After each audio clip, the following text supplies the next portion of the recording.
অনেকেই আমাদের কাছে জানতে চাচ্ছেন 100 লেয়ার মুরগি পালনে কত টাকা খরচ হয়। 54 সেটের যদি 2 সেট খাঁচা কিনেন, এখনকার বাজারে 54 সেটের 2 সেট খাঁচার দাম নেবে 25 থেকে 26,000 টাকা। মুরগিটা নিয়ে আপনারা সবচেয়ে বেশি ঝামেলায় পড়বেন। 100 মুরগি কখনোই আপনারা জিরো থেকে ডিম পাড়া পর্যন্ত নিতে পারবেন না, ভ্যাকসিনের অনেক খরচ পড়বে। আপনার যে কোনো একটা খামার থেকে পুলেট কিনা লাগবে। এখন এই মুহূর্তে পুলেটে যে রেট চলতেছে 38 থেকে 40 টাকা সপ্তাহ পুলেটের দাম চাচ্ছে।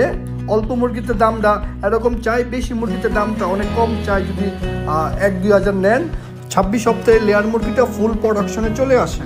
100 মুরগির জন্য ঘরের পিছে ওই রকম খরচ হয় না, সর্বোচ্চ 10 থেকে 15,000 টাকা।